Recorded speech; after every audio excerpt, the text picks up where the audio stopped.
오늘 이 본문은요, 산상순이라 불리는 말씀입니다. 예수님께서 산 위에서 하신 설교이기 때문에 산상순이라 합니다. 이 가운데서 8가지 복, 팔복에 관한 가르침을 오늘 살펴보고자 합니다. 이 산상순 가운데 팔복은 그 내용이 적지 않기 때문에 앞으로 같은 본문으로 기회가 될 때마다 한두 번 정도 더 설교를 이어가려고 합니다.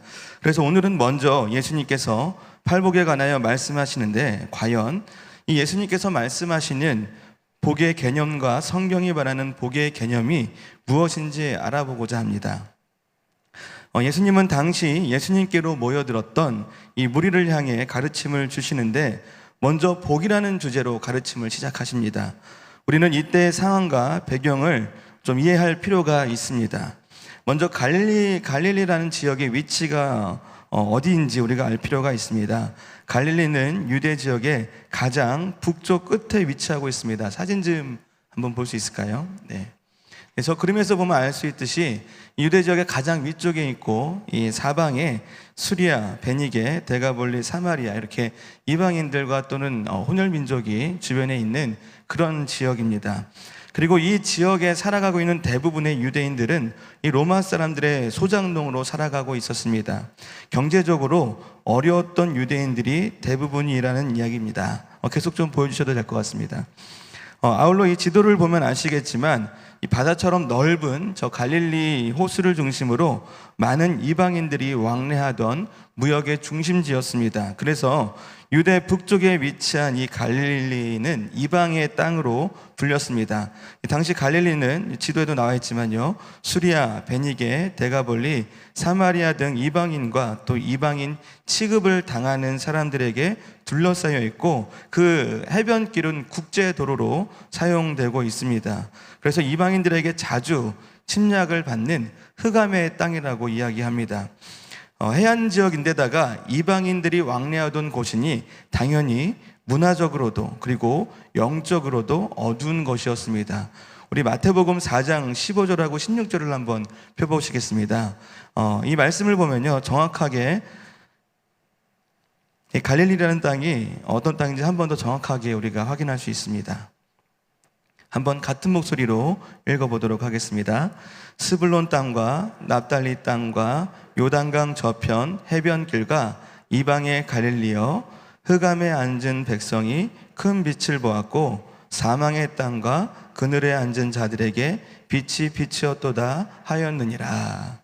네, 제가 이 부분을 좀 쉬운 성경으로 한번 읽어보겠습니다. 스불론 땅과 납달리 땅, 호수로 가는 길목, 요단강 건너편, 이방 사람들이 사는 갈릴리, 이곳 어둠에 사는 백성들이 큰 빛을 보았다.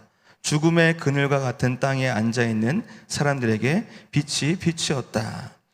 네, 유대인들에게는 갈릴리는 지리적으로 그리고 경제적으로 그리고 영적으로 굉장히 소외된 지역이었습니다. 그러니 그 지역에 사는 유대인들이 얼마나 간절하게 메시아를 원했겠습니까? 다른 지역에 거주하는 유대인들보다 더 간절하였을 것입니다. 자신들을 잘 살게 해줄 왕, 그리고 이 땅에서 강대국을 이루어서 백성들을 보호해줄, 그런 지켜줄 왕을 원했던 것입니다. 오늘 본문의 이 앞부분인 마태복음 4장 후반부를 살펴보면 예수님께서 제자들을 부르신 후 그 지역의 연약한 자들을 살피셨습니다. 제가 마태복음 4장 23절부터 25절까지의 말씀을 한번 읽어보겠습니다. 예수께서 온 갈릴리에 두루 다니사 그들의 회당에서 가르치시며 천국 복음을 전파하시며 백성 중에 모든 병과 모든 약한 것을 고치시니 그의 소문이 온 수리아에 퍼진지라. 사람들이 모든 앓는 자, 곧 각종 병에 걸려서 고통당하는 자, 귀신 들린 자, 간질하는 자, 중풍병자들을 데려오니 그들을 고치시더라. 갈릴리와 데가볼리와 예루살렘과 유대와 요단강 건너편에서 수많은 무리가 따르니라. 예수님께서 이렇게 많은 이적과 기적을 나타내시고 그들의 필요를 채우시자 수많은 무리들이 예수님을 보고 따라오고 모여듭니다. 예수님께서 그런 그들을 보시고 산으로 올라가 앉으셨습니다. 그게 바로 오늘 본문의 이야기입니다. 그리고 그들을 가르치시기 시작하셨습니다. 그것이 곧 산상수훈이고 첫 번째 가르침이 팔복이라는 것입니다. 사진 한번 보여주시죠. 네, 저곳이 바로 예수님께서 앉으셔서 무리를 가르쳤을 것이라고 추측되어지는 위치를 보여주고 있습니다. 갈릴리의 북쪽 산입니다. 저기 오른쪽 카든에 보이는 저 건물이 바로 팔복교회, 산상수훈교회라 불리는 곳인데 바로 저 지점에서 예수님이 앉았을 것이다 라고 이야기합니다. 그래서 이스라엘 성지 순례를 하게 되면은 꼭 한 번씩 들리게 되는 성지라고 합니다. 오후가 되면은 저 건물이 있는 쪽 위치에서 바닷가 쪽으로 이렇게 바람이 불기 때문에 예수님께서 말씀하시면 아마 그 바람을 타고 예수님의 소리가 저좀 넓은 공터에 이제 앉아있게 될 무리들에게 잘 들렸을 것이라고 신학자들은 이야기합니다. 그래서 저 위치를 천연 원형 극장이라고도 불린다고 합니다. 이런 곳에서 앉아 계신 예수님 앞으로 많은 무리들이 모여들어 있습니다. 그리고 어떤 기대를 하겠습니까? 이 소외되고 연약한 자들이었던 이 무리들이 어떤 복을 기대하겠습니까? 그들이 간절히 원하는 복은 무엇이겠습니까? 네, 여러분들 말씀드리지 않아도 잘 알 것입니다. 소외되고 연약하고 경제적으로 어려웠던 자들이기 때문에 그들의 모든 필요와 그리고 그들의 모든 소원이 이루어지는 복을 간절히 원했을 것입니다. 그런 그들을 보면서 마태복음 5장 1절과 2절을 한번 같이 좀 보시겠습니다. 함께 읽겠습니다. 예수께서 무리를 보시고 산에 올라가 앉으시니 제자들이 나온지라 입을 열어 가르쳐 이르시되. 네, 그렇게 간절한 마음으로 기대하고 있는 무리 앞에 예수님은 앉으셨습니다. 그의 입에서, 예수님의 입에서 어떤 말씀이 나올지 한 말씀 한 말씀 굉장히 기대하는 마음으로 들었을 것입니다. 근데 여기서 무리들 앞에 앉는다 그리고 가르친다라는 것은 권위 있는 자만이 할 수 있는 자세였습니다. 당시 유대 랍비들, 종교 지도자들, 선생님들이 그것도 잘 알려지고 저명한 학자들, 그런 사람들이 그렇게 앉아서 가르칠 수 있었습니다. 그런 사람들만이, 권위 있는 자들만이 앉아서 가르칠 수 있었는데 예수님께서 그렇게 앉아서 가르치셨다라는 것입니다. 예수님은 그렇게 계시자의 권위로 말씀하셨습니다. 그리고 실제로 이런 예수님의 말씀을 듣고 당시에 모인 모든 이들이 굉장히 놀라워합니다. 산상설교가 끝났을 때 이 자리에 모인 무리들의 반응이 마태복음 7장 28절과 29절에 잘 나와 있습니다. 한번 좀 펴서 읽어보겠습니다. 마태복음 7장 28절과 29절을 보도록 하겠습니다.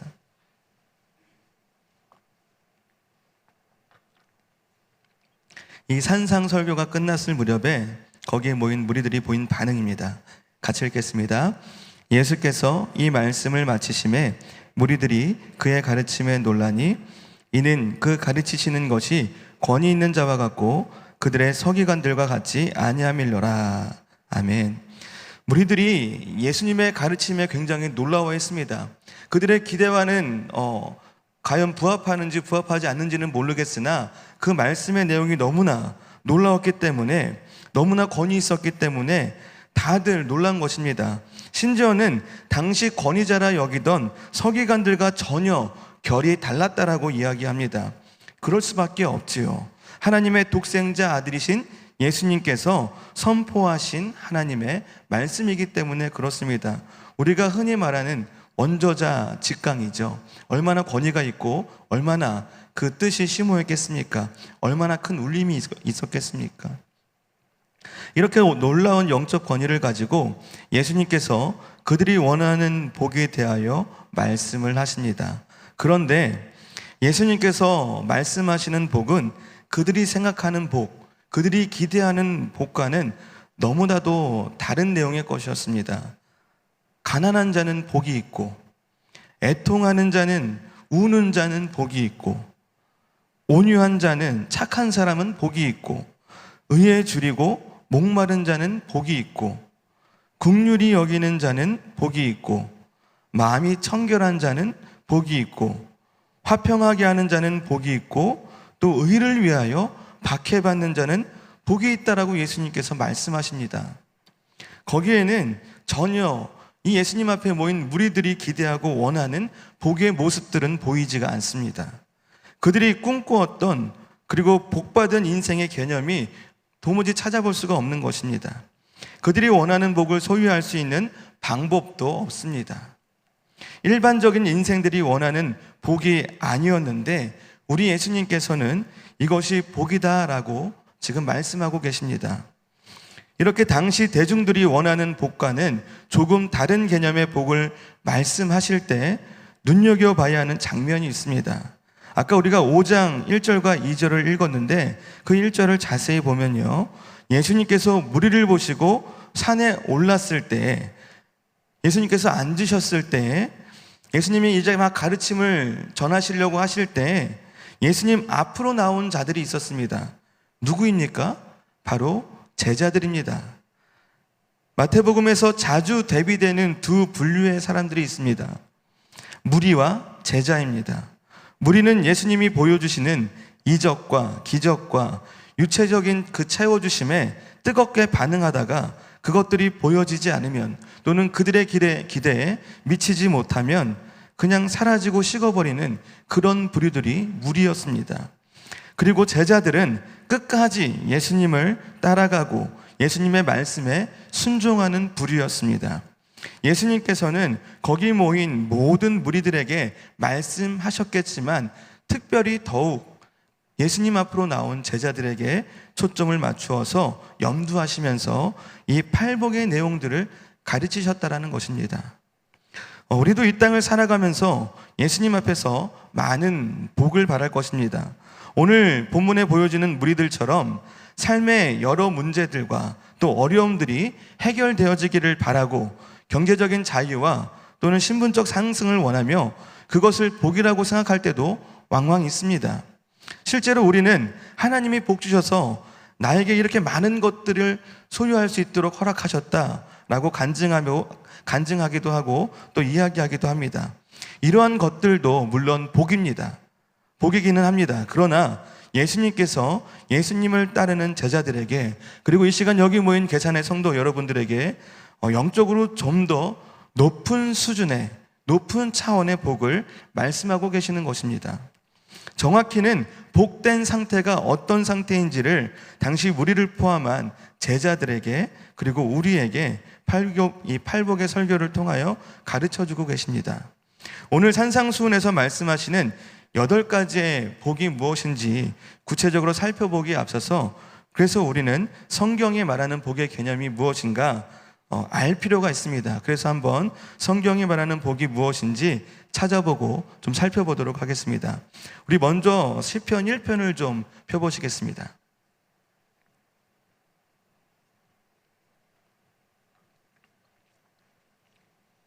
시편 1편 1절과 2절을 좀 찾아서 함께 읽도록 하겠습니다. 1절 2절 같이 읽도록 하겠습니다. 복 있는 사람은 악인들의 꾀를 따르지 아니하며 죄인들의 길에 서지 아니하며 오만한 자들의 자리에 앉지 아니하고 오직 여호와의 율법을 즐거워하여 그의 율법을 주야로 묵상하는도다. 복 있는 사람들은 악인들의 꾀를 따르지 아니하며 죄인들의 길에 서지 아니하며 오만한 자들의 자리에 앉지 아니하고, 성경은 악에서 떠나고 죄인들의 길을 걷지 않고 교만한 자들을 따르지 않는 것을 복이라고 말합니다. 하나님의 말씀을 즐거워하여서 밤낮으로 말씀을 읽고 묵상할 수 있는 삶이 복이라고 말합니다. 즉 악을 멀리하고 하나님의 말씀 가운데 순종하는 삶이 복이다라고 이야기합니다. 또 다른 말씀을 좀 찾아보겠습니다. 시편 40편 4절 말씀입니다. 시편 40편 4절 말씀입니다.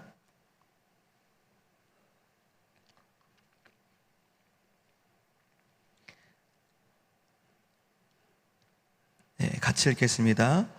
여호와를 의지하고 교만한 자와 거짓에 치우치는 자를 돌아보지 아니하는 자는 복이 있도다. 아멘. 네, 제가 이걸 좀 쉬운 성경으로 한번 또 읽어보겠습니다. 잘 들어보시기 바랍니다. 여호와를 굳게 믿는 사람은 행복한 사람입니다. 그들은 거만한 사람들을 쳐다보지도 않으며 거짓 신들을 따라가는 자들을 경멸합니다. 시편 40편 4절을 보면 여호와를 의지하며 굳게 믿기 때문에 교만한 자와 거짓 신들, 우상들을 경멸하는 그런 사람이, 그런 인생이 복이 있다라고 이야기합니다. 우리 또 한번 찾아보겠습니다. 죄송합니다. 시편 118편 26절입니다. 시편 118편 26절입니다. 화면에도 나와 있습니다. 네. 한번 또 같이 읽도록 하겠습니다. 여호와의 이름으로 오는 자가 복이 있으며 우리가 여호와의 집에서 너희를 축복하였도다. 아멘. 네, 오늘 이 시편의 말씀 118편을 보면 여호와의 이름으로 오는 자는 누구를 말하느냐? 메시아, 예수 그리스도를 말합니다. 시편 118편은 이 부제가 이렇습니다. 고난 가운데 하나님께 올려드리는 감사와 찬양의 노래. 자, 고난 가운데 감사할 수 있는 이유는 결국 장차 오실 메시아 예수 그리스도 때문이라는 것입니다. 예수님 때문에 내가 고난 가운데서도 하나님께 감사를 올려드릴 수 있다, 이 말입니다. 고난 가운데 있어도 예수님이라는 복만 소유하고 있으면 감사와 찬양이 넘쳐날 수 있다라는 이야기입니다. 시편 119편 1절도 한번 좀 찾아보겠습니다. 바로 뒤에 나와 있죠. 네, 한번 또 같이 읽어보겠습니다. 행위가 온전하여 여호와의 율법을 따라 행하는 자들은 복이 있으며, 네, 말씀을 따라 사는 삶이 또 복이 있다라고 이야기합니다. 네, 지금 제가 계속 복에 관한 말씀들을 찾아서 함께 읽고 있습니다. 시편 144편 15절입니다. 네, 성경 죄송하지만 몇 번만 좀 더 찾아보도록 하겠습니다. 네, 시편 144편 15절입니다. 시편 144편 15절 같이 읽겠습니다. 이러한 백성은 복이 있나니 여호와를 자기 하나님으로 삼는 백성은 복이 있도다. 네, 아멘. 여호와를 자기 하나님으로 믿고 의지하는 것이 또 복이라고 이야기합니다. 네, 우리 이번엔 좀 신약으로 넘어가 보겠습니다. 마태복음 25장입니다. 마태복음 25장. 마태복음 25장 34절의 말씀입니다. 마태복음 25장 34절의 말씀입니다. 같이 읽어보겠습니다. 그때 임금이 그 오른편에 있는 자들에게 이르시되 내 아버지께 복받을 자들이여 나와 창세로부터 너희를 위하여 예비된 나라를 상속받으라. 네, 이 마태복음 25장 34절과 같이 읽어야 될 말씀이 있는데요. 네, 화면에 나오니까 그냥 같이 읽어보시죠. 야고보서 1장 12절입니다. 읽어보겠습니다. 시험을 참는 자는 복이 있나니 이는 시련을 견디어낸 자가 주께서 자기를 사랑하는 자들에게 약속하신 생명의 면류관을 얻을 것이기 때문이라. 아멘. 네, 이 두 말씀을 마태복음 25장 34절과 야고보서 1장 12절을 같이 보면 이렇습니다. 하나님께 택함을 받아서 믿음을 포기하지 않고 구원받게 되는 것이 큰 복이다라고 성경은 이야기합니다. 마지막으로 말씀 이제 보겠습니다. 계시록 22장 7절입니다. 계시록 22장 7절입니다. 네, 펴셔도 좋고 화면에도 나와 있습니다. 네, 계시록 22장 7절입니다. 한 번 더 같이 읽겠습니다. 보라, 내가 속히 오리니 이 두루마리의 예언의 말씀을 지키는 자는 복이 있으리라 하더라. 아멘. 여러분, 두루마리의 예언, 곧 말씀이죠. 이 말씀을 지키고 순종하는 자가 복이 있다라고 말합니다. 이 구약과 신약의 성경의 말씀에서 복에 관련된 말씀들을 찾아보면 더 많지만 이 정도만 찾아봐도 우리가 내릴 수 있는 결론이 있죠. 메시아 대신은 예수님, 그리고 이 예수 그리스도께서 바로 복이라는 것입니다. 다른 것이 복이 아니라 많은 물질, 많은 소유, 이 세상에서 잘됨이 복이 아니라 예수님이 복이라는 것입니다. 그런 면에서 예수 믿고 구원받은 지금 이 시간 여기 모인 우리 계산의 성도 여러분들은 굉장히 큰 복을 받은 자이십니다. 축하드립니다. 네, 말씀이신 이 예수님이 복이기 때문에 로고스, 예수님의 말씀인 바로 이 성경 66권이 바로 복입니다. 여러분이 성경을 소유하는 것이 굉장히 큰 복이라는 것입니다. 아울러서 예수님을 온전히 믿고 그 믿음으로 구원받은 것이 복입니다. 또한 구원받은 자로서 하나님의 자녀로서 우리에게 주어진 이 말씀에 순종하는 삶이 복이라는 것입니다. 성경이 말하는 복은 일반적으로 우리가 생각하는 복, 예수님께서 말씀하실 때 그 앞에 있던 무리들이 바라던 그 복과는 분명히 다릅니다. 잘 먹고 잘 사는 것만이 복이 아니라고 말씀하십니다. 물질적인 소유와 명예만이 복이 있다라는 것이 아니라고 말씀하십니다. 하나님을 온전히 의지하며 예수님을 믿고 그분의 말씀인 성경을 묵상하는 것과 묵상되어진 예수님의 뜻에 순종하며 따르는 것이 복이고, 그렇게 구원을 이루어가는 것이 복이라고 말합니다. 이런 면에서 볼 때 다시 한번 말씀드리지만 우리 모두 복받은 자녀임이 틀림없습니다. 이렇게 하나님의 전에 나와서 예배하며 신앙생활하는 우리가 이 세상에서 제일 복받은 사람입니다. 삶이 조금 힘들거나 어려울지라도 그래도 우리는 감사할 수 있습니다. 왜냐하면 우리에게 영원한 복이 있기 때문에 그렇습니다.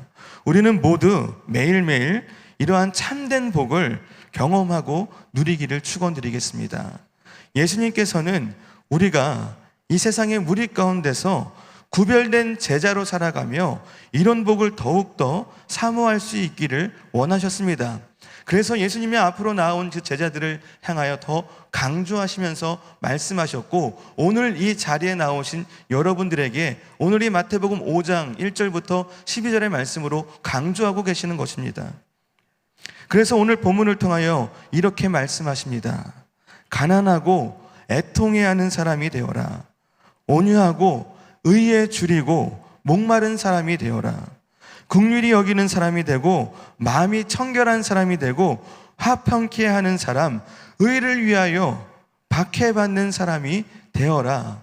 세상 모든 사람들이 소유한 물질을 따라갈지라도 계산의 성도 여러분들만큼은 이 예수님의 말씀을 주의하여 들으시고 늘 마음에 새기시고 이런 복 있는 사람이 되시기를 축원드리겠습니다. 우리 모두 이런 팔복의 사람이 되기를 간절히 축원드립니다. 오늘 예수님께서 말씀하시는 이 팔복의 내용들이 더욱 깊이 있게 묵상되어지고 깨달아지고 경험되어지는 은혜가 앞으로 가득하기를 소원하겠습니다. 기도하시겠습니다.